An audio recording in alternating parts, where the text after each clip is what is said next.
আমি এখানে গরু লিকুইড 5 কেজি দুধ নিয়েছি। এই দুধগুলোকে আমি আগের দিন রাতেই জাল দিয়ে রেখে দিয়েছিলাম।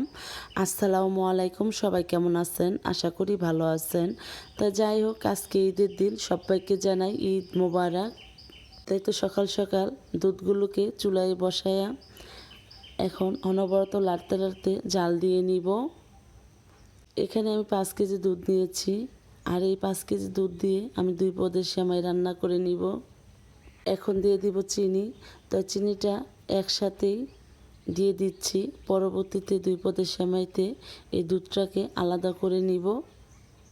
তো ঈদের দিন তো সবার বাসায় সেমাই রান্না করা হয় কম বেশি, তাই আমি অল্প করেই রান্না করে নিলাম, কারণ কেউ খাবে কেউ তো খাবে না। তো এই দুধের সাথে এখন আমি গুঁড়ো দুধও মিশিয়ে নিব, একটু ঘন করে নিব।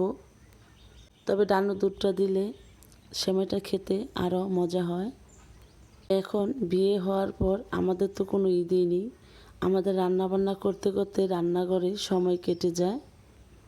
আর যখন ছোট ছিলাম তখন তো মা রান্না করতো, আর আমরা গোসল করে ঘুরে ফিরতাম আর সবার থেকে সালামি নিতাম। তো যাই হোক, সালামি এখন দিতে হয়, নিতে হয় না। তো এই তো দুধের সাথে মিশিয়ে নিলাম গুঁড়ো দুধটা। কে কোন জেলা থেকে আমার ভিডিওটা দেখে নিচ্ছেন অবশ্যই কমেন্টে জানিয়ে যাবেন। জানা থাকলে আমারও ভালো লাগে, কারণ আমিও জানতে পাবো আপনারা কোন কোন জেলার থেকে আমার ভিডিওটা দেখে নিচ্ছেন। এখানে কাজু, পেস্তা বাদাম, কাঠবাদাম আর নিয়েছি কিশমিশ, এগুলো একসাথে দিয়ে দিব। আর এই তো পিঁড়ার সেমাই নিয়েছি। তবে পিঁড়ার সেমাইটার মধ্যে দুধ দিতে হয় ঠান্ডা করে। আমি তেমন একটা ঠান্ডা করতে পারিনি সময়ের অভাবে, কারণ সেমাই খেয়ে আমার ছেলেরা মসজিদে চলে যাবে নামাজ পড়তে।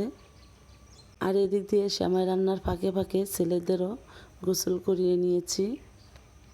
তা আমার ছেলে খেয়ে বলতেছে খুবই মজা হয়েছে। সবাই ভালো থাকবেন, সুস্থ থাকবেন, আল্লাহ হাফিজ।